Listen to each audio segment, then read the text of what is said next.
Hi, good morning. Before we start, let's have some instruction about our tutorial for today.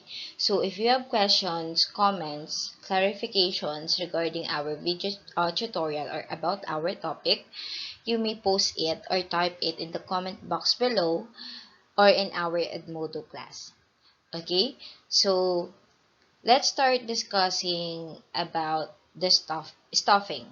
Last time we have discussed about the planning and organizing. So now let's move on to staffing. Okay. So the objectives of this topic is to discuss the nature of staffing, discuss the importance of employee relations, recognize the different training programs, and identify the policy guidelines on the compensation, wages, and performance evaluation appraisal. Okay, so when we say staffing, it is the continuous process of finding, selecting, evaluating, and developing a working relationship with current or future employees. So basically, when we say staffing, it involves in human resources management or the HR, and it is done to properly utilize effective employees to attain the goals and objectives of an organization. So staffing also means the selecting and training of individuals for a specific job functions. So it is said to be continuous because the movement of employees due to promotion, hiring, and development takes place continuously. And staffing is considered to be the most important managerial functions. Why? Because the other functions such as leading, controlling, planning, and organizing cannot be done without the manpower, which is the function of staffing. And it is the job of the human resource managers, or what we call as the HR, to utilize and look for the functions of staffing. So, and for staffing to be possible, there are specific duties to be performed, and these are the recruitment and personnel policy. So when we say recruitment, it is the announcing to the general public the existence of vacancies in an organization from suitably qualified candidates. So, when we say personnel policy naman, it is a guide. It provides basis for employees' organizational activities. So, all issues relating to staffing must be reflected in personnel policy. These issues are issues such as the appropriate methods of calculating salary and the wages of employees, training, promotion, and others. So this personal policy has to be followed correctly and religiously. So for you to better understand, when we say recruitment, ito yung mag-hire ka ng mga tao. Okay? And kapag nakapag-hire ka na ng tao, that is the time where the personnel policy will follow. Okay? So recruitment muna, hanap ka ng mga i-hire mo. And then, next is the personal policy. Ano ba yung mga dapat nilang malaman as employee, as personnel of an organization. That is the staffing duty. So, for example, you are an HR, human resource manager ka, ikaw yung gagawa ng recruitment process. Ikaw yung maghahanap kung sino ba yung mga dapat mong i-hire.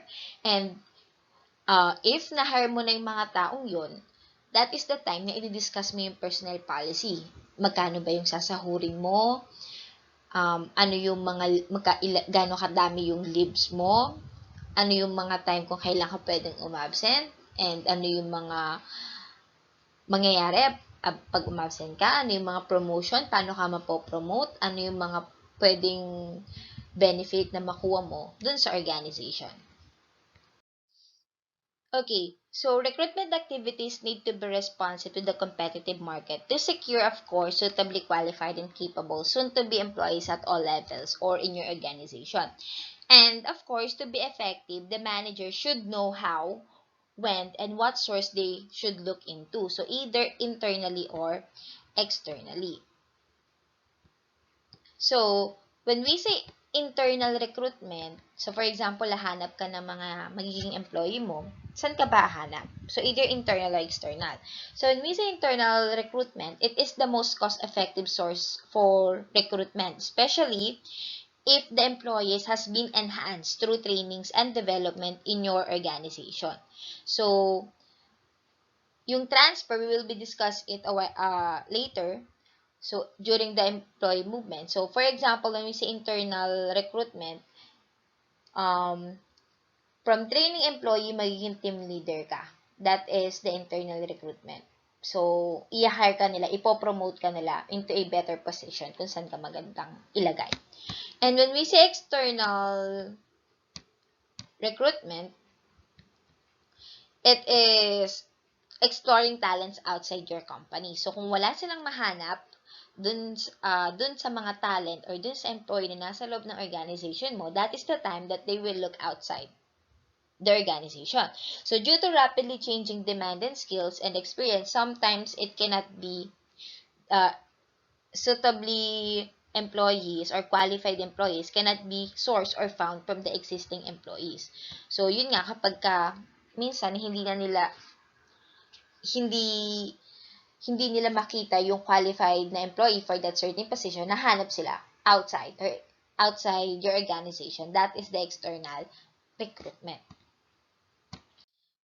Okay, so we have here the recruitment process. So this recruitment process discussed the step-by-step process and increasing efficiency in hiring and retention. So this recruitment process is done by the human resource employees. So if you want to recruit a person or an employee, you have here the recruitment process. First is to define the job being looked for, attract the candidates, managing applications. Fourth is conducting interviews. Fifth is psychological testing. So, psychological testing is a must in most organization kasi most organization nowadays, they are more into appearance. So, minsan tinitignan nila yung appearance ng isang tao, yung itsura niya, yung physical appearance niya, or minsan the mental itself, mentally capable siya. But how about the psychological part of a person? Next is physical exam and drug testing. It is also a must. Awarding the job is bibigay mo na yung trabaho doon.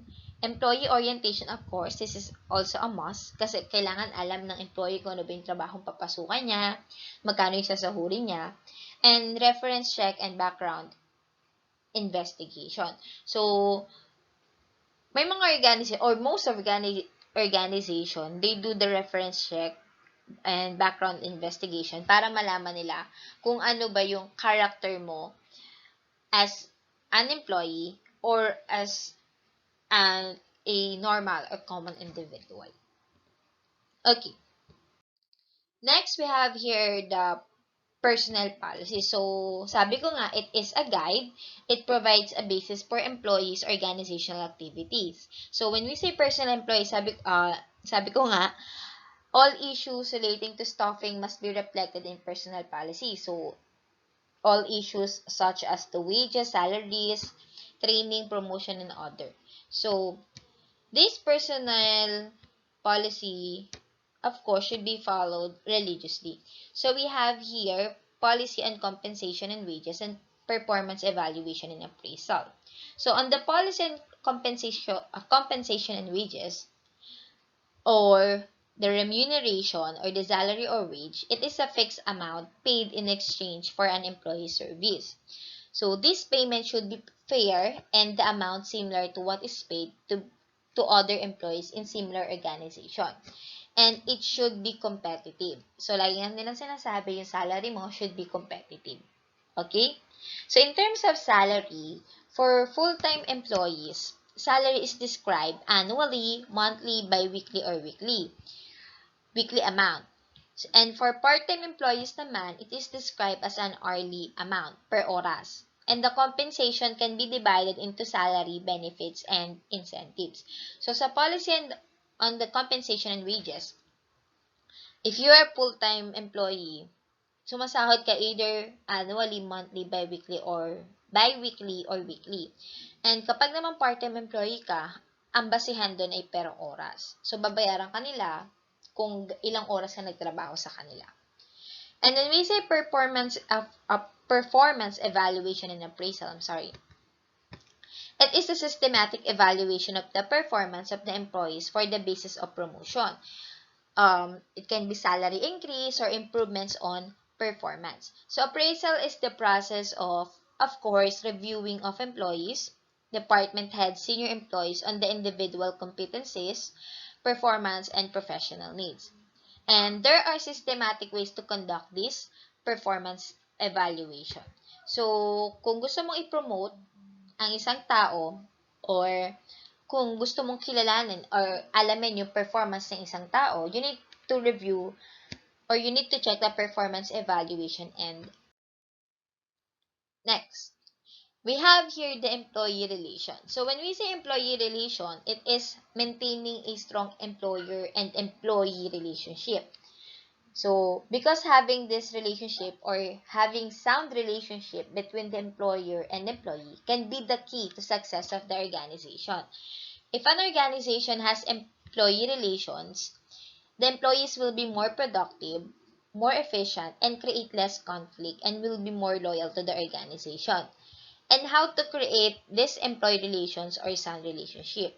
So we have here, first is training. So for you to have a sound relationship with your employee, for example, employer ka, and for you to create a sound relationship, you have to give them training. Next is benefits, of course, giving competitive benefits, safety and stability, career development and job opportunities, stress management and recreation facilities or activities. So when we say stress management, such as the team building or facilities inside the office or the organization where they can have peaceful and free time. Involvement and engagement, and of course, rewards and organization. So for you to have your good relationship with your employees, dapat alam mo yung mga bagay na to. Okay, so we have here employee movements, or when we say employee movement, this is the promotion and the transfer. So we have the two employee movements, the vertical promotion and horizontal promotion. So when we say vertical promotion, this promotion generally means shifting of an employee to a new position in which his status, salaries, and responsibilities are increased. So, for example, yung sabi ko nga kanina, from training employee ka, magiging team leader ka. So, mapopromote ka, vertical promotion, magkakaroon ka ng bagong position sa taas. So, let's say that, dati, isa ka lang normal employee, magiging manager ka. That is the vertical promotion. And when we say horizontal promotion naman, an employee will get more salary, annual salary increment, without the need to be shifted up to a new position.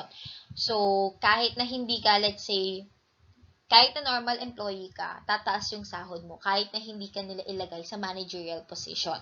Okay? So, when we say vertical promotion, from normal employee, magkakaroon ka ng managerial positions. And when we say horizontal promotion naman, kahit na normal employee ka, hindi ka masiship to a new position. However, you will get more salary. Ang mapopromote is yung salary mo. Tataas yung sahod mo. That is the horizontal. Okay. Should current employees still undergo training? What do you think? Yung mga existing or current employees, do you think they still need to undergo training and development? So there may be the need for training not only for the new employees but also for the existing employees. So training will make up any deficiency in skills. So for new employees, training and development is designed to make him familiar with this new work environment. So this is somewhat what we call as the orientation.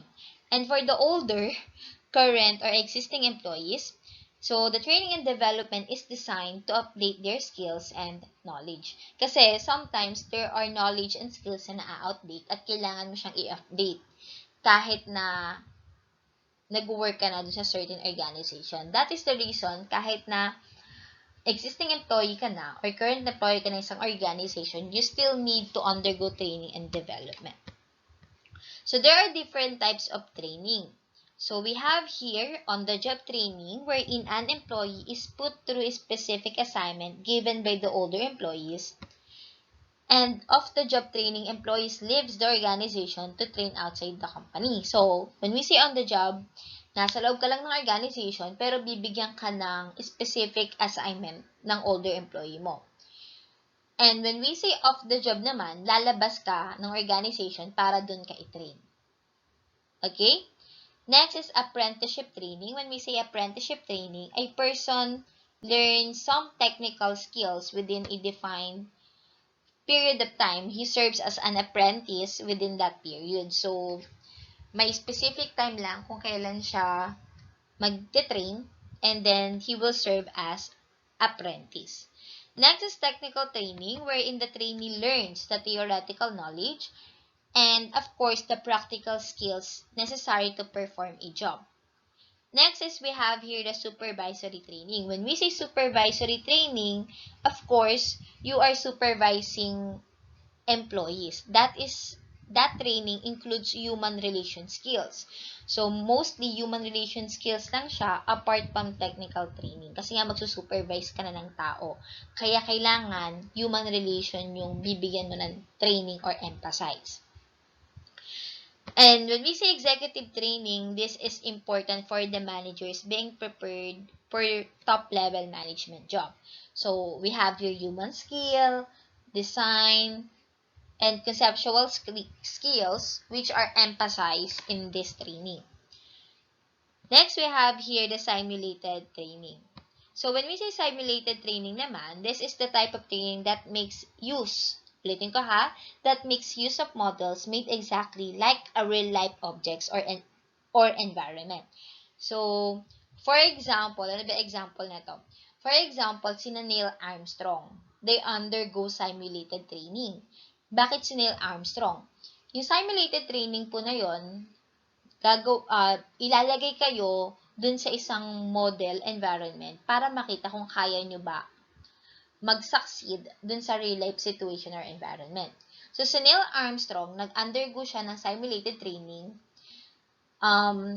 Nagpunta sila sa isang bansa kung saan kapareho nung lugar yung moon. Okay? Pareho yung formation ng lupa. Same yung formation ng lupa dun sa formation ng moon. So, dun sila nag-training.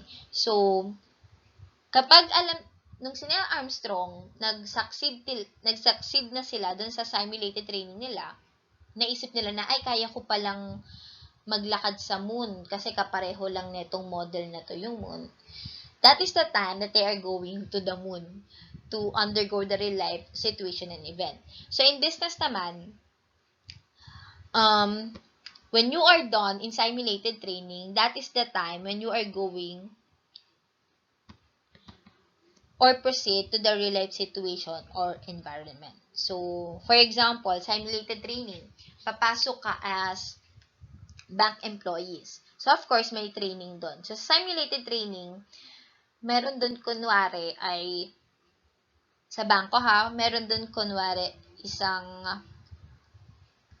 counter kung saan may mga taong lalapit sa'yo which will serve as your customer. So, kung masasucceed mo yung part na yon na kaya mong humarap sa mga tao, that is the time na pwede ka na nilang ilagay doon sa real life situation or doon sa branches ng bangko. That is the simulated training. Okay. So, that is the training and development. There are different types of training and development. So, if you have questions, clarifications, or comments, reactions regarding our topic today, so feel free to post it in our Edmodo class or in the comment section. Okay? Thank you.